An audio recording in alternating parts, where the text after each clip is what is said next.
Hello नमस्कार बच्चों, कैसे हैं आप सभी लोग। उम्मीद करते हैं कि आप सभी लोग अच्छे होंगे और आप सभी लोग की पढ़ाई जो है बिल्कुल ही अच्छी तरीके से चल रही होगी।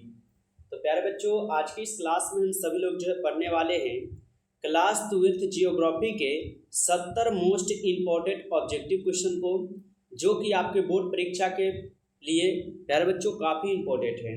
तो आप सभी लोग इस क्लास को बिल्कुल अच्छी तरीके से लास्ट तक देखिएगा, जिससे कि आप जो है इन सभी क्वेश्चन को अच्छे से याद कर पाएंगे और आप सभी लोग अपने बोर्ड परीक्षा में सभी क्वेश्चन को आसानी तरीके से जो है बना पाएंगे।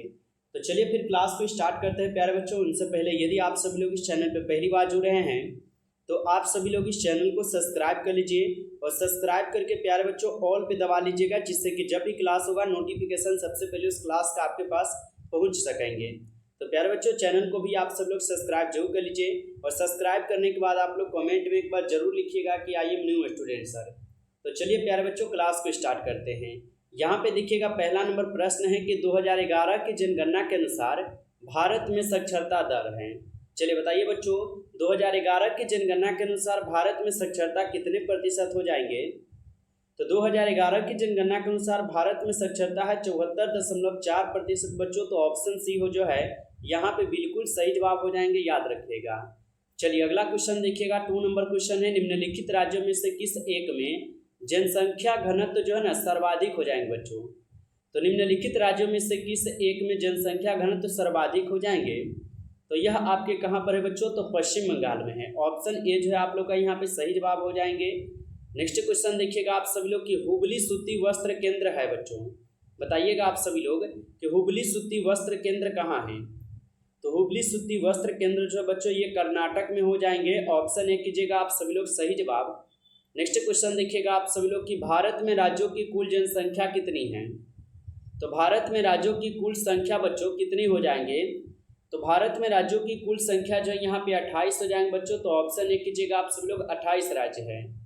चलिए अगला क्वेश्चन देखिएगा आप लोग कि भारत में विश्व की कुल जनसंख्या के कितने प्रतिशत लोग बसते हैं। चलिए बताइए प्यारे बच्चों कि भारत में विश्व की कुल जनसंख्या का कितने प्रतिशत लोग बसते हैं।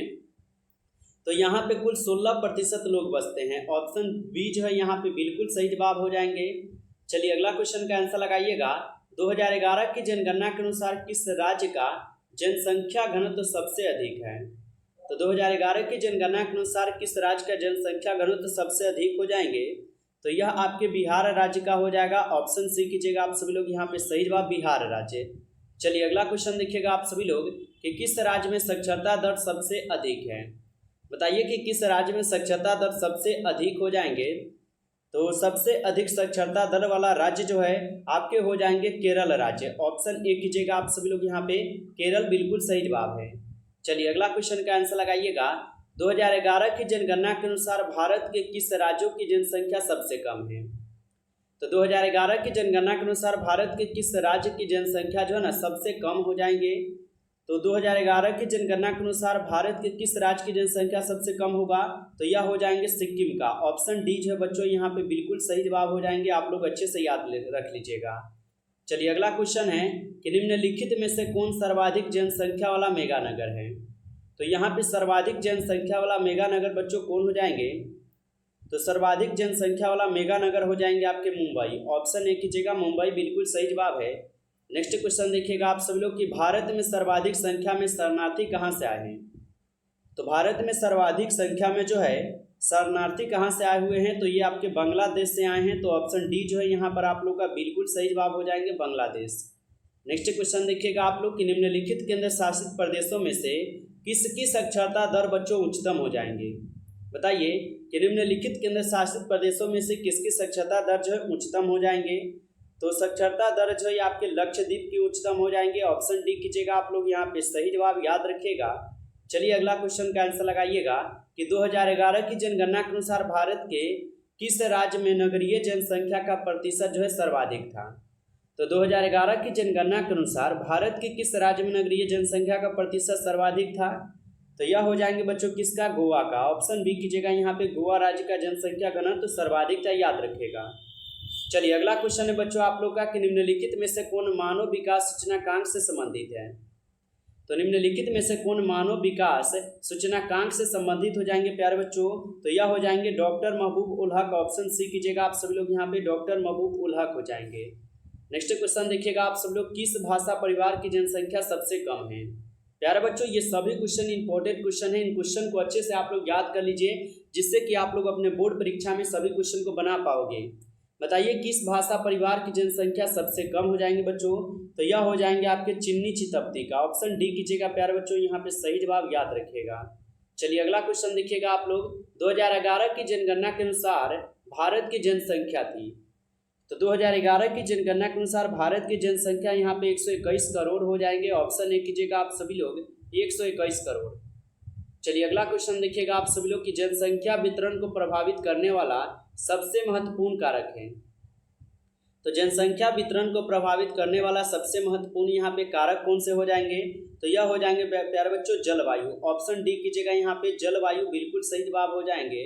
नेक्स्ट क्वेश्चन देखिएगा आप सभी लोग कि सर्वाधिक जनसंख्या वाला मेगालोपोलिस है। तो सर्वाधिक जनसंख्या वाला प्यारे बच्चों यहाँ पे मेगालोपोलिस कौन सा हो जाएगा? तो यह हो जाएंगे यहाँ पे मुंबई। ऑप्शन ए कीजिएगा आप सभी लोग यहाँ पे, मुंबई बिल्कुल सही जवाब है, याद रखिएगा। चलिए अगला क्वेश्चन है बच्चों कि 2011 की जनगणना के अनुसार किस राज्य की जनसंख्या घनत्व जो है सबसे कम है? बताइए बच्चों 2011 की जनगणना के अनुसार किस राज्य की जनसंख्या घनत्व सबसे कम हो जाएंगे? तो सबसे कम हो जाएंगे किसका? तो ये आपके अरुणाचल प्रदेश का हो जाएगा। ऑप्शन ए कीजिएगा प्यारे बच्चों, यहाँ पे सही जवाब याद रखिएगा। चलिए अगला क्वेश्चन देखते हैं हम सभी लोग कि 2011 की जनगणना के अनुसार बिहार की जनसंख्या थी। तो 2011 की जनगणना के अनुसार बिहार की जनसंख्या कितनी थी? तो आप सभी लोग ये याद रखिएगा 10.41 करोड़ हो जाएंगे बच्चों। ऑप्शन ए कीजिएगा आप सभी लोग, यहाँ पे सही जवाब याद रखिएगा। चलिए अगला क्वेश्चन देखिएगा कि निम्नलिखित राज्यों में से किसकी जनसंख्या सर्वाधिक है? बताइए निम्नलिखित राज्यों में से किसकी जनसंख्या सर्वाधिक हो जाएंगे? तो बच्चों ये हो जाएंगे किस राज्य का जनसंख्या? तो आप लोग याद रखिएगा उत्तर प्रदेश का जनसंख्या सर्वाधिक है, याद रखिएगा। ऑप्शन ए हो जाएगा यहाँ पे सही जवाब। नेक्स्ट क्वेश्चन है कि 2011 की जनगणना के अनुसार बिहार की जनसंख्या घनत्व था। तो 2011 की जनगणना के अनुसार बिहार के यहाँ पे जनसंख्या घनत्व बच्चों कितने किलोमीटर हो जाएंगे? तो आप लोग याद रखिएगा 1106 व्यक्ति प्रति वर्ग किलोमीटर है बच्चों। ऑप्शन डी जो है यहाँ पे आप लोग का बिल्कुल सही जवाब है, याद रखना। अगला क्वेश्चन बच्चों आप लोग का कि भारत में पूर्ण जनगणना पहली बार जो है कब हुई थी? तो भारत में पूर्ण जनगणना पहली बार कब हुई थी? तो भारत में पूर्ण जनगणना पहली बार हुई थी 1881 में। ऑप्शन ए हो जाएंगे यहाँ पे सही जवाब, आप लोग अच्छे से याद रख लीजिएगा। अगला क्वेश्चन देखिएगा बच्चों 2011 की जनगणना के अनुसार भारत में नगरीय आबादी है। तो 2011 की जनगणना के अनुसार भारत में नगरीय आबादी कितने प्रतिशत है? तो यह हो जाएंगे कुल आपके 31.16%। ऑप्शन ए कीजिएगा आप सभी लोग, यहाँ पे सही जवाब 31.16%। चलिए अगला क्वेश्चन देखिएगा आप सभी लोग कि 2011 की जनगणना के अनुसार निम्नलिखित राज्यों में से किसमें नगरीय जनसंख्या का अनुपात सर्वाधिक है? लगाइए सभी लोग आंसर।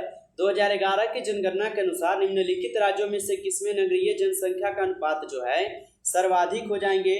तो यह हो जाएंगे कहाँ का? गोवा का बच्चों। गोवा का यहाँ पे बिल्कुल सही जवाब है, ऑप्शन से याद रखना। चलिए अगला क्वेश्चन देखिएगा कि 2011 की जनगणना के अनुसार भारत का जनघनत्व है। तो 2011 की जनगणना के अनुसार भारत का जनघनत्व जो है कितने हो जाएंगे बच्चों? तो यह हो जाएंगे आपके 382 व्यक्ति वर्ग किलोमीटर। ऑप्शन बी कीजिएगा आप सब लोग, सही जवाब। नेक्स्ट क्वेश्चन है कि भारत में जनसंख्या का महान विभाजक वर्ष है। तो भारत में जनगणना का जो है यहाँ पे महान विभाजक वर्ष कौन से हो जाएंगे? तो यह हो जाएगा आप लोग का 1921। ऑप्शन सी कीजिएगा यहाँ पे 1921 सही जवाब है। नेक्स्ट क्वेश्चन देखिएगा कि विश्व में जनसंख्या की दृष्टि से भारत का स्थान कौन सा है? तो विश्व में जनसंख्या की दृष्टि से भारत का कौन सा स्थान है? तो इनका स्थान यहाँ पे कौन सा हो जाएगा? तो इनका स्थान हो जाएगा दूसरा स्थान। ऑप्शन बी कीजिएगा आप सब लोग, यहाँ पे सही जवाब। यदि आपसे पूछता 2021 के अनुसार अगर पूछेगा, यदि पूछेगा 2021 के अनुसार, ठीक है, यहाँ पे मैं लिख देता हूँ 2021 के अगर अनुसार पूछेगा तब आपका यहाँ पे पहले नंबर पाएगा, ठीक है। लेकिन यहाँ पे क्या पूछा है? सीधे पूछा है आपसे यहाँ पे कि विश्व में जनसंख्या की दृष्टि से भारत का कौन सा स्थान है? तो दूसरा हो जाएगा। अगला क्वेश्चन देखिएगा कि भारत का सबसे कम साक्षर राज्य है। तो भारत का सबसे कम साक्षर राज्य कौन सा है? तो यह हो जाएंगे आपके कौन से राज्य? तो बिहार राज्य। ऑप्शन ए कीजिएगा यहाँ पे, बिहार राज्य सबसे कम साक्षर राज्य है। अगला क्वेश्चन देखिएगा आप लोग कि निम्न राज्यों में से किसका जनसंख्या घनत्व जो है सबसे कम है। तो निम्न राज्यों में से किसका जनसंख्या घनत्व सबसे कम हो जाएंगे, तो यह हो जाएंगे आपके अरुणाचल प्रदेश का। ऑप्शन ए कीजिएगा आप सभी लोग यहाँ पे, सही जवाब अरुणाचल प्रदेश। चलिए अगला क्वेश्चन देखिएगा आप सभी लोग यहाँ पे कि भारत में जनसंख्या की वार्षिक वृद्धि दर है। तो भारत में जनसंख्या की वार्षिक वृद्धि दर यहाँ पे क्या हो जाएंगे, तो आप सभी लोग याद रखिएगा यह हो जाएंगे आपके 1.64। ऑप्शन यहाँ पे डी कीजिएगा बच्चों, सही जवाब आप लोग अच्छे से याद रख लीजिएगा। अगला क्वेश्चन देखिएगा आप सभी लोग कि किस नगरीय क्षेत्र में प्रवासी जनसंख्या का अंश जो है सर्वाधिक है। तो किस नगरीय क्षेत्र में प्रवासी जनसंख्या का अंश सर्वाधिक हो जाएंगे, तो यह हो जाएंगे आपके मुंबई में। ऑप्शन ए कीजिएगा आप सभी लोग यहाँ पे, सही जवाब मुंबई सही जवाब है। अगला क्वेश्चन देखिएगा कि प्रतिकर्ष और अपकर्ष कारक उत्तरदायी है। तो प्रतिकर्ष और अपकर्ष कारक जो है यह किसके लिए उत्तरदायी हो जाएंगे, तो यह आपके प्रवास के लिए उत्तरदायी हो जाएंगे। ऑप्शन ए कीजिएगा आप सब लोग, सही जवाब यहाँ पे। अगला क्वेश्चन देखिएगा आप सब लोग यहाँ पे दिए गए हैं, वाल्मीकि नगर टाइगर रिजर्वे कहाँ स्थित है। तो वाल्मीकि नगर टाइगर रिजर्वे जो है कहाँ पर स्थित हो जाएंगे, तो यह स्थित है आपके बिहार में, जो कि ऑप्शन ए हो जाएंगे यहाँ पे, सही जवाब बिहार हो जाएंगे, सही जवाब बच्चों याद रखना। चलिए अगला क्वेश्चन देखिएगा आप सब लोग कि निम्नलिखित में से कौन एक जन हस्तांतरण का अपकर्षक कारक नहीं है। तो निम्नलिखित में से कौन एक जन हस्तांतरण का अपकर्षक कारक नहीं है बच्चों, तो यहाँ पर हो जाएंगे रहन सहन की निम्न दशाएं। ऑप्शन ए कीजिएगा आप सब लोग यहाँ पे, सही जवाब याद रखिएगा। चलिए अगला क्वेश्चन देखते हैं हम सब लोग कि निम्नलिखित में से कौन सा भारत में पुरुष प्रवास का यहाँ पे मुख्य कारण है। तो यहाँ पे आपको बच्चों बताना है भारत में पुरुष प्रवास का मुख्य कारण कौन सा हो जाएगा, तो यहाँ पर हो जाएंगे काम और रोजगार। काम और रोजगार जो ये भारत में पुरुष प्रवास का सबसे मुख्य कारण है बच्चों, याद रखना।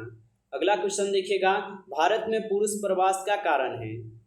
तो भारत में पुरुष प्रवास का यहाँ पे कारण जो है यहाँ पर क्या हो जाएगा, तो शिक्षा हो जाएगा, रोजगार भी हो जाएगा और व्यवसाय भी हो जाएगा। यानी कि बच्चों ऑप्शन डी हो जाएगा यहाँ पे, उपयुक्त में से सभी हो जाएगा। यहाँ पे क्या है, तो पुरुष प्रवास का कारण है। अगला क्वेश्चन देखिएगा कि प्रवासी जो नए स्थान पर जाते हैं वह कहलाते हैं। तो प्रवासी जो नए स्थान पर जाते हैं वह क्या कहलाते हैं, तो वह आप सभी लोग का जो अप्रवासी कहलाते हैं। ऑप्शन ए हो जाएंगे यहाँ पे, सही जवाब अप्रवासी याद रखना। चलिए अगला क्वेश्चन दिए गए हैं कि उदयपुर किस राज्य में स्थित है। बताइएगा उदयपुर किस राज्य में स्थित है। तो उदयपुर जो है यह आपके कहाँ पर हो जाएंगे, तो उदयपुर हो जाएंगे राजस्थान में। ऑप्शन डी कीजिएगा बच्चों यहाँ पे, सही जवाब आप लोग याद रखिएगा। चलिए अगला क्वेश्चन कर बढ़ते हैं। अगला क्वेश्चन देखिएगा कि मानव विकास सूचकांक में भारत के निम्नलिखित राज्यों में से किस एक की कोटि उच्चतम है। तो मानव विकास सूचकांक में भारत के निम्नलिखित राज्यों में से किसकी कोटि यहाँ पे उच्चतम हो जाएंगे बच्चों, तो याद रखिएगा यह आपके केरल का हो जाएगा। ऑप्शन ए यहाँ पे बिल्कुल ही सही जवाब है, आप लोग का याद रखिएगा। चलिए अगला क्वेश्चन दिए गए हैं कि निम्नलिखित में से कौन मानव विकास सूचकांक से संबंधित है। तो निम्नलिखित में से कौन मानव विकास सूचकांक से संबंधित है, तो यह हो जाएंगे आपके कौन, डॉक्टर महबूब उल हक हो जाएंगे। ऑप्शन सी कीजिएगा आप लोग, सही जवाब। चलिए अगला क्वेश्चन देखिएगा आप सब लोग कि किस विकास का केंद्र बिंदु है। यहाँ पे आपको बताना है बच्चों विकास का केंद्र बिंदु कौन हो जाएगा। तो यहाँ पे विकास का केंद्र बिंदु जो है आपके हो जाएंगे संसाधनों तक पहुँच भी है, स्वास्थ्य भी होगा और शिक्षा भी होगा। यानी कि यहाँ पे उपयुक्त सही हो जाएगा, डी आपका सही जवाब याद रखना बच्चों, इनमें से सभी है। अगला क्वेश्चन देखिएगा, निम्न में से कौन एक उत्तर पूर्वी भारत के दक्षिणतम राज्य है। तो निम्न में से कौन एक उत्तर पूर्वी भारत के दक्षिणतम राज्य हो जाएंगे बच्चों, तो आप लोग याद रखिएगा त्रिपुरा हो जाएगा। ऑप्शन बी यहाँ पे बिल्कुल सही जवाब है, त्रिपुरा बच्चों याद रखना। चलिए अगला क्वेश्चन देखिएगा कि मसाई जनजाति जो है संबंधित है। तो मसाई जनजाति जो है यह संबंधित हो जाएंगे ऑस्ट्रेलिया से। ऑप्शन ए कीजिएगा आप सभी लोग, ऑस्ट्रेलिया से हो जाएगा बच्चों, याद रखना। अगला क्वेश्चन देखिएगा कि सिक्किम की राजधानी है बच्चों। तो सिक्किम की राजधानी कहाँ पर है। तो सिक्किम की राजधानी कहाँ पर हो जाएंगे, तो सिक्किम की राजधानी यहाँ पे इनमें से कोई भी नहीं होगा, इसलिए ऑप्शन डी कीजिएगा, यहाँ पे इनमें से कोई भी नहीं होगा बच्चों। चलिए अगला क्वेश्चन देखिएगा कि मेगानगर की जनसंख्या कितनी होती है। तो मेगानगर की जनसंख्या बच्चों जो है 50 लाख से अधिक होती है। ऑप्शन बी हो जाएंगे यहाँ पे सही जवाब, 50 लाख से अधिक याद रखना। चलिए अगला क्वेश्चन है बच्चों कि फरीदाबाद किस राज्य का एक शहर है। बताइएगा आप सभी लोग फरीदाबाद किस राज्य का एक शहर हो जाएगा, तो यह हो जाएंगे आपके हरियाणा का। ऑप्शन डी कीजिएगा आप सभी लोग यहाँ पे सही जवाब बच्चों याद रखिएगा। अगला क्वेश्चन देखिएगा आप सभी लोग यहाँ पे कि निम्नलिखित में से कौन राजधानी नगर है बच्चों। बताइए कि निम्नलिखित में से कौन राजधानी नगर है। तो बच्चों यहाँ पे राजधानी नगर कौन हो जाएगा, तो चंडीगढ़ जो है यह एक राजधानी नगर है बच्चों, तो ऑप्शन सी हो जाएगा सही जवाब। अगला क्वेश्चन देखिएगा कि जल अभाव वाले क्षेत्रों में किस प्रकार की बस्तियां पाई जाती है। तो जल अभाव वाले क्षेत्रों में किस प्रकार की बस्तियां पाई जाती है, तो यहाँ पे प्रकीर्णन बस्ती पाई जाती है बच्चों, तो ऑप्शन यहाँ पे आप लोग का जो है बी बिल्कुल सही जवाब हो जाएंगे। बच्चों क्लास में आगे बढ़े उनसे पहले मैं बता दूं आपको कि यदि आप लोग की तैयारी नहीं हो रही है बच्चों, तो आपके लिए यहाँ से जो है कुछ नोट्स तैयार किए गए हैं। जो भी बच्चों को अगर ये नोट्स चाहिए आप लोग ले सकते हो नोट्स को। ये नोट्स मात्र आपको 199 में ये नोट्स बच्चों दिए जा रहे हैं। तो जो भी बच्चों को ये नोट्स चाहिए आप लोग जो इस नंबर पर कॉल कर लीजिएगा 962 18 834, ठीक है। इस पे आपको जो है कॉल करना है या व्हाट्सएप पर मैसेज करना है, बोलना है कि सर हमें 199 का पीडीएफ और नोट्स चाहिए। बच्चों इसमें आपके सभी सब्जेक्ट रहेंगे, ऑब्जेक्टिव भी रहेंगे और सब्जेक्टिव भी रहेंगे, जिससे कि आपकी तैयारी अगर नहीं भी हुआ है तो बच्चों इस पीडीएफ को अगर पढ़ लेते हो, नोट्स को लेकर पढ़ लेते हो बच्चों, तो आपकी तैयारी कंप्लीट हो जाएंगे। बस आप लोग इस नोट्स को लेकर पढ़ सकते हो। मात्र आपको कितना है बच्चों 199 में ये पीडीएफ दिए जा रहे हैं, तो अच्छे से लेकर पढ़ लीजिए सभी बच्चे, ठीक है।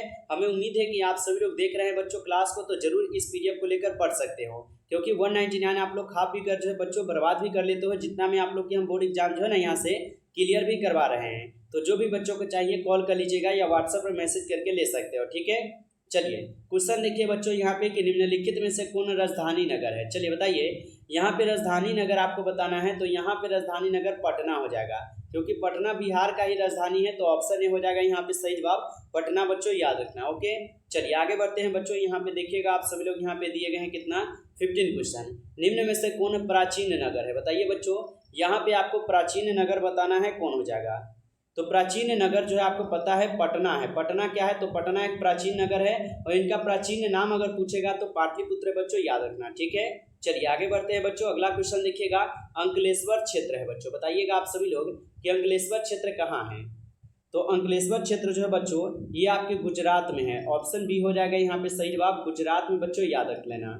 चलिए अगला क्वेश्चन देखिएगा कि कौन राज्य चीन की सीमा पर स्थित है। बताइए आप सभी लोग कि कौन सा राज्य है जो कि चीन की सीमा पर स्थित है।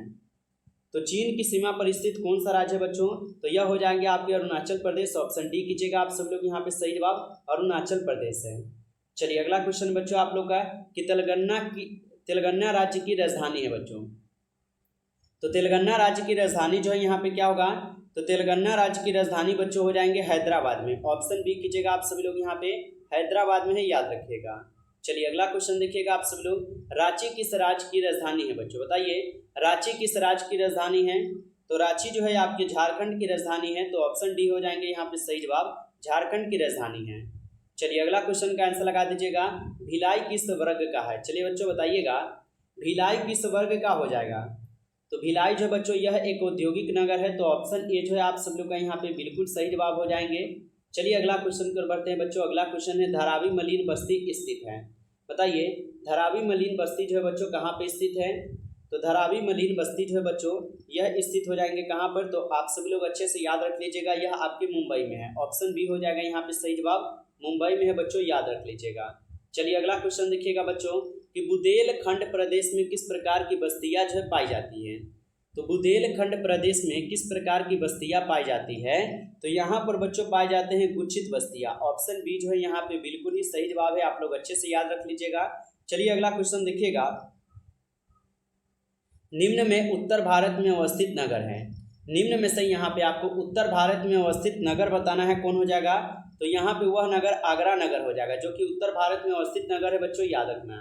चलिए अगला क्वेश्चन देखिएगा कि गाजियाबाद एक उदाहरण है बच्चों। बताइए गाजियाबाद जो है एक उदाहरण हो जाएगा।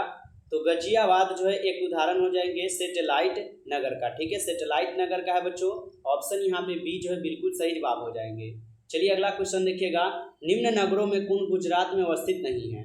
तो निम्न नगरों में कौन गुजरात में अवस्थित नहीं है बच्चों, तो यह हो जाएगा कौन, नासिक। नासिक जो है यह गुजरात में अवस्थित नहीं है, याद रखना।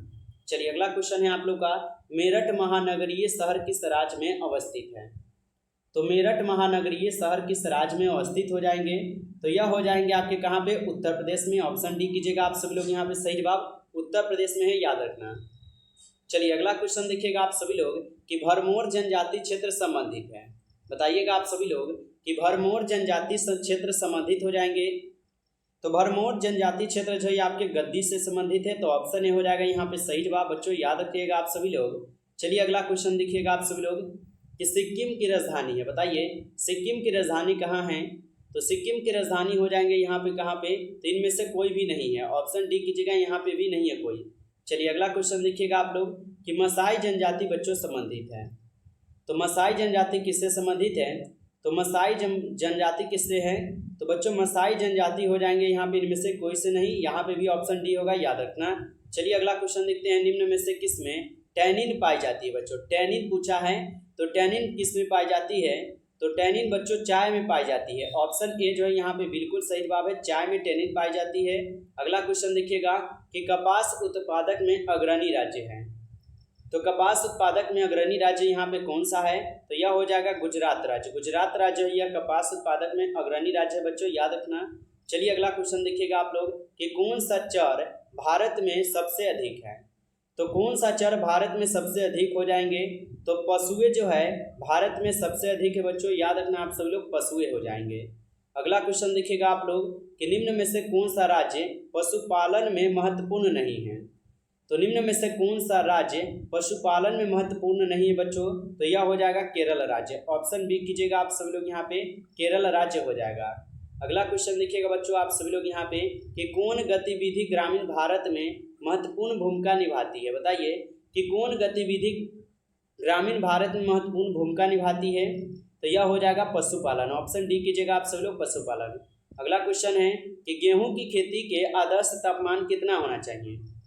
तो गेहूं की खेती के लिए आदर्श तापमान जो है आपको 10 डिग्री सेल्सियस से लेकर -20 डिग्री सेल्सियस होना चाहिए। ऑप्शन बी हो जाएगा यहाँ पे सही जवाब, बच्चों याद रखना। तो ये रहे बच्चों आपके जियोग्राफी के 70 मोस्ट इंपोर्टेंट क्वेश्चन जो कि आपके बोर्ड एग्जाम के लिए महत्वपूर्ण थे। तो बच्चों आप लोग कितना क्वेश्चन सही कर पाए हो आप लोग कमेंट में बताइएगा। यदि आपको ये क्लास अच्छा लगा हो बच्चों तो क्लास को आप लोग लाइक कर लीजिएगा, और चैनल पे पहली बार यदि आप सब लोग जुड़े हैं तो बच्चों चैनल को भी सब्सक्राइब करके ऑल पे दबा लीजिएगा, जिससे कि जब भी क्लास हो नोटिफिकेशन क्लास का सबसे पहले पहुँच सके। तो चैनल को भी बच्चों सब्सक्राइब जरूर कर लीजिएगा, और जो भी बच्चों को अगर नोट्स नहीं लिए हैं अगर लेना चाहते हैं तो कॉल कर लीजिएगा बच्चों 962 18 834। ठीक है बच्चों, आप लोग नोट्स लेकर अच्छे से पढ़ लीजिए, क्योंकि ये नोट्स आपके लिए बिल्कुल अच्छी तरीके से बनाए गए हैं, और बिल्कुल आपको यहाँ पे सभी क्वेश्चन मिलेंगे इस नोट्स में जो आपके बोर्ड एग्जाम के लिए महत्वपूर्ण है। तो जो भी बच्चों को ये नोट्स चाहिए आप लोग कॉल करके इस बात करके इस पीडीएफ को ले सकते हो।